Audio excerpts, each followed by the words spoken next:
Assalamualaikum warahmatullahi wabarakatuh.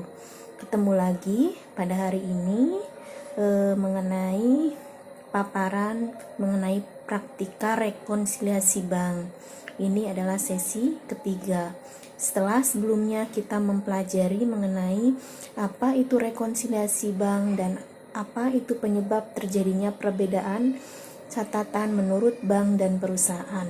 Oke, kita simak ya untuk paparan mengenai praktika rekonsiliasi bank. Semoga bermanfaat. Oke, kita lanjutkan ya terkait dengan praktika rekonsiliasi bank di sini. Kita lihat di soal problem 1 ya, di poin 1 ini terkait dengan PTA telah mengumpulkan data yang diperlukan untuk menyusun laporan rekonsiliasi bank. Nah, di sini per 31 Desember 2019. Nah, ada beberapa data sebelum PTA ini menyusun laporan rekonsiliasi bank. Yang pertama, diketahui saldo perkiraan kas di bank menurut catatan perusahaan pada tanggal 31 Desember 2019 di sini menunjukkan saldo debit sebesar 6.080. Nah, sedangkan di rekening koran pada tanggal yang sama memperlihatkan saldo kredit sebesar 5.787. Nah, kondisi demikian berarti ada perbedaan antara catatan saldo bank menurut perusahaan dan menurut rekening koran. Nah, jadi menurut catatan perusahaan saldo banknya 6.080. Menurut rekening koran 5.787. Nah, kemudian di data yang kedua itu pembayaran utang kepada PT Jaya sebesar 3.650 dengan menyerahkan cek nomor AGH 052 oleh perusahaan dibukukan 6.350. Nah, kondisi demikian itu berarti ada kesalahan pencatatan di sini ya. Kesalahan pencatatan dari sisi mana? Tentunya dari sisi perusahaan, karena perusahaannya yang membukukannya tidak sesuai dengan pembayaran utang kepada PT Jaya. Nah, berapa kesalahan pencatatannya? Kita hitung.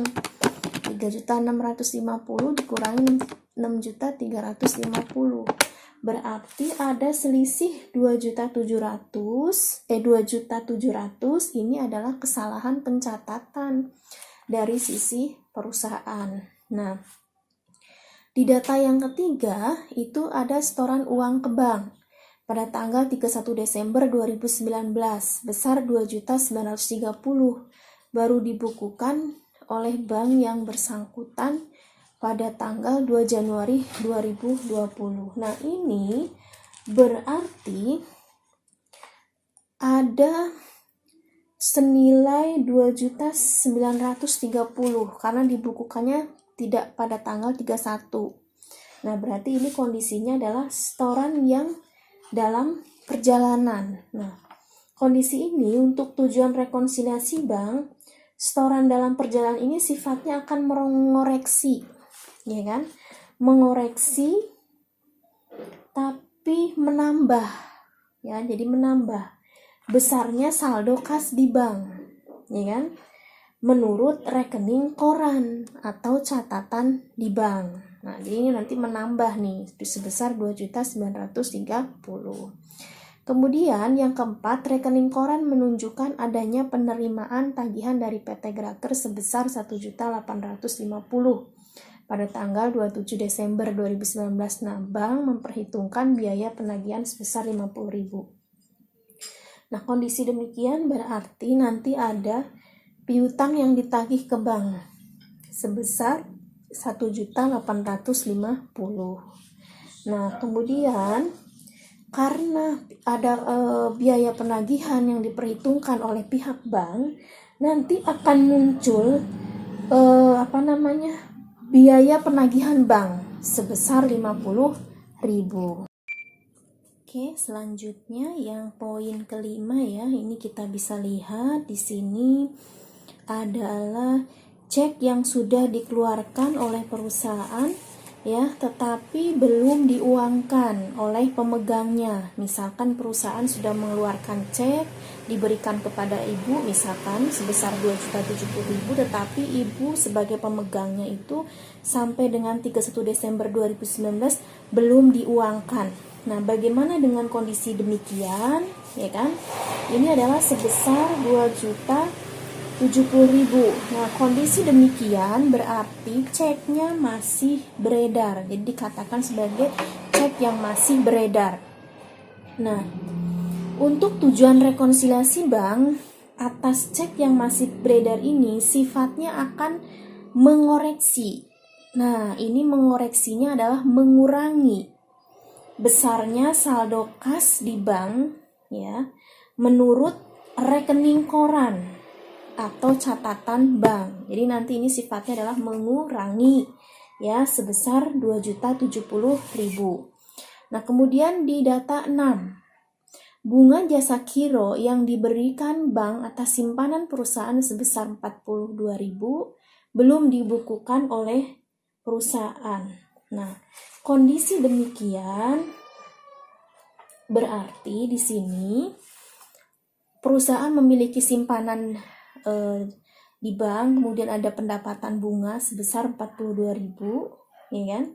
Nah, di sini adalah atas tujuan rekonsiliasi, maka perusahaan dalam pembukuannya itu harus dilakukan lewat jurnal koreksi. Tentunya di sini akan menambah saldo kas di bank menurut catatan perusahaan. Tentunya dilakukan demikian agar supaya nanti sama dengan catatan di bank. Nah, berarti nanti ini ada jurnal koreksi. Nah, poin yang ketujuh di sini adalah bank memberikan nota debit kepada perusahaan, ya, nota debit ya kepada perusahaan, tolakan setoran yang berupa cek dari PT Abadi sebagai pelunasan utangnya sebesar 850.000. Nah, kondisi demikian maka nanti akan muncul tolakan. Berarti kan artinya tidak cukup dana. Jadi ceknya ditolak. Berarti cek tidak cukup dana. Nah, cek tidak cukup dana ini, ya kan? Cek tidak cukup dana itu nanti akan mengurangi, ya kan? Jadi untuk tujuan rekonsiliasi ini, cek yang dikembalikan oleh bank karena dananya tidak cukup, sifatnya itu akan mengoreksi atau mengurangi kembali besarnya saldo kas di bank menurut catatan perusahaan. Nah, dalam hal ini pembukuan perusahaan harus lewat jurnal koreksi. Nah, kemudian di sini cek tidak cukup dana ini nanti akan dibebankan kembali ke pelanggan bersangkutan, yaitu dengan cara memunculkan kembali akun piutang usaha dan mengkredit akun kas di bank. Nanti di sebesar 850 ini berarti nanti adalah mengurangi besarnya saldo kas di bank. Nah, ini harus dilakukan lewat jurnal koreksi.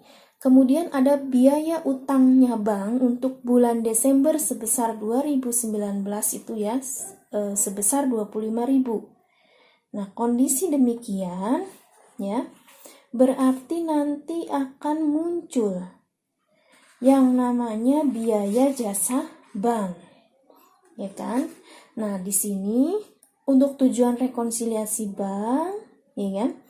Itu atas saldo kas di bank yang dimana biaya administrasi itu dibebankan, maka perusahaan dalam pembukuannya harus lewat jurnal koreksi, di mana akan mengurangi saldo kas di bank. Tentunya menurut catatan perusahaan. Kenapa? Agar supaya sama dengan catatan di bank. Nah, di sini nanti akan dilakukan jurnal koreksi. Poin yang ke-8. Nah, di sini ada setoran perusahaan, ya kan? berupa cek sebesar 1.550.000 ternyata dalam rekening koran bank malahan dicatat di sebelah debit seolah-olah sebagai penarikan uang dari sisi perusahaan. Nah, kondisi demikian untuk tujuan rekonsiliasi ya, itu perusahaan akan menambahkan saldo kas di bank menurut catatan di bank itu sebesar 2 kalinya. Berarti kalau jumlahnya 1.550.000, 2 kalinya berarti 3.100.000. Nanti ini akan menambahkan. Nah, perusahaan dalam pembukuannya tidak akan membuat jurnal koreksi. Nah, tentunya di sini tidak perlu dilakukan jurnal koreksi, tetapi dia akan menambah sebesar 3.100.000 nantinya. Nah, kemudian di sini adalah atas data dan kondisi demikian, maka kita diminta untuk melakukan membuat rekonsiliasi bank atas saldo buku untuk mencari saldo kas di bank yang benar per tanggal 31 Desember 2019.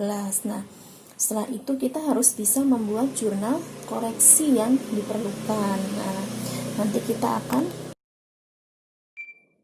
yang pertama kita akan membuat rekonsiliasi bank di sini ya. Nah, tadi di sini dapat Anda lihat ya bahwa adanya tadi perbedaan antara perbedaan antara saldo di bank ya kan? Perbedaan saldo kas di bank menurut catatan perusahaan dan rekening koran itu nanti dicatat di masing-masing. Jadi yang pertama di sini saldo menurut bank 5.787.000. Ini yang di poin 1 ya, tadi di data 1. Kemudian saldo menurut perusahaan sebesar 6.080.000. Nah, kemudian tadi yang terkait dengan poin 3. Nah, terkait dengan poin 3 ini, maka kita ada setoran dalam perjalanan. Nah, nanti ini di posisi menambah ya sebesar 2.930.000. Kemudian tadi atas kondisi data 5. Nah, di sini adalah terkait dengan cek yang masih beredar, maka di sini sifatnya adalah mengurangi. Ya kan? Tadi atas cek yang masih beredar ini adalah mengurangi besarnya saldo kas di bank. Nah, saldo kas di bank itu sebesar 2.070.000. Nah, atas poin 8 itu ada kesalahan pencatatan yang dicatatnya di sebelah debit ya. Itu nanti akan menambah 2 kali. Ini kesalahan pencatatan berarti sebesar 3.100.000 itu menambah. Jadi nanti ini ditotalin 5.787 ditambah 2.930 tambah dikurangi dengan 2.070 ya, karena ini mengurangi saldo di bank, kemudian ditambah dengan kesalahan pencatatan. Jadi totalnya adalah 9.747. Nah, tadi di poin 1 itu saldo menurut perusahaan adalah 6.080.000. Nah, kita masukkan tuh di situ. Nah, kemudian dari poin 2 itu ada kesalahan pencatatan dari sisi perusahaan ya, yang tadinya tadi 3.650 kan dikurangi dengan 6.350 ya. 3.650 dikurangi dengan 6.350. 3.650 dikurangi 6.350. 2.700. Nah, ini adalah kesalahan pencatatan sebesar 2.700. Kemudian tadi ada biaya penagihan bank ya. Itu di poin yang keempat. Nah, ini adalah nanti sifatnya mengurangi dari sisi perusahaan. Nah, kemudian ada jasa giro 42.000, Anda lihat di poin yang tadi atas poin 6. Ada pendapatan atas bunga atau jasa giro sebesar 42.000. Kemudian cek tidak cukup dana. Tadi ya, cek tidak cukup dana itu adalah dia itu mengurangi besarnya saldo kas di bank menurut catatan perusahaan. Makanya ini mengurangi tandanya di sini ya. Anda lihat itu sebesar 850. Kemudian yang selanjutnya adalah biaya jasa bank. Ya, biaya jasa bank di sini Anda bisa lihat ya. Itu adalah sebesar 25.000 ya. Ini Anda lihat di poin 7 yang keduanya itu sebesar 25.000 biaya jasa bank ya. Di sini biaya jasa bank adalah dia mengurangi saldo kas di bank menurut catatan perusahaan. Nah, ini nanti dilakukan jurnal koreksi. Kemudian yang piutang ditagih di bank itu sebesar 1.850 itu Anda lihat di poin 4. Nah, di sini Anda catat di piutang ditagih bank sebesar 1.850. Kemudian Anda jumlahkan ya, 6.080.000 tambahkan 2.700 kurangi 50 tambah 42 kurangi 850 kurangi 25.000 tambahkan 1.850. Nah, di sini totalnya 9.747. Jadi saldo yang benar menurut bank dan menurut catatan perusahaan sama sekarang sebesar 9.747. Kemudian yang selanjutnya adalah mengenai jurnal koreksi. Nah, jurnal koreksi ini tentunya tadi terkait dengan poin yang 2. Poin 2 ya. Itu adalah terkait dengan kesalahan pencatatan. Ya, ini harus dicatat bahwa tadi kas di bank di debit ya, kemudian utang usaha sebesar 2.700. Kemudian tadi atas biaya administrasi lainnya ya, itu adalah dari 25.000 dan 50.000. Nah, itu berarti beban ya, beban bertambah ya. Beban bertambah, beban administrasinya bertambah, berarti di sebelah debit. Kemudian mengkreditnya kas di bank, jadi sebesar 75.000. 75.000 ini adalah biaya penagihan ditambah dengan biaya administrasi bank. Kita jadikan satu ke beban administrasi lainnya. Kemudian atas pendapatan bunga, ya, atas pendapatan bunga, ketika kita menerima pendapatan berarti kas bertambah. Kas bertambah di sebelah debit, ya. Jadi kas di bank di debit sebesar 42, pendapatan bertambah di sebelah kredit sebesar 42.000. Kemudian tadi atas tolakan ya, tolakan tidak cukup dana ya, cek tidak cukup dana, berarti itu artinya masih ada piutang usaha, ya kan? Jadi piutang bertambah kan di sebelah debit, jadi 850 kas di bank adalah sebesar 2.850 di sebelah kredit.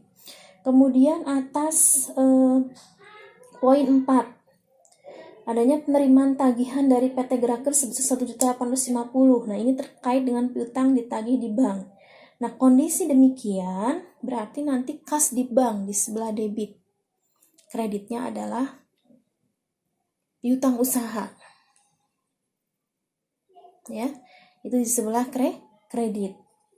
Nah, jadi karena ada penerimaan ya sebenarnya, tapi ini ternyata malah ada penunjukan penerimaan tagihan. Nanti muncul piutang ditagih di bank, jadi piutang yang ditagih ke bank. Jadi kas di bank di debit sebesar 1.850, kemudian piutang usaha di sebelah kredit sebesar 1.850. Itu saja praktika rekonsiliasi bank di sesi ketiga ini yang dapat Ibu sampaikan. Mudah-mudahan ada sedikit pencerahan dan kepemahaman yang Anda dapatkan. Jika masih ada hal yang masih Anda kurang pahami, Anda bisa langsung menghubungi kontak WhatsApp Ibu. Ya, itu saja. Semoga bermanfaat. Mohon maaf kalau ada kesalahan. Sekian, kita nanti ketemu di sesi selanjutnya dengan konten materi yang berbeda. Nanti kita akan bahas mengenai topik yang berbeda terkait akuntansi. Itu saja. Wassalamualaikum warahmatullahi wabarakatuh.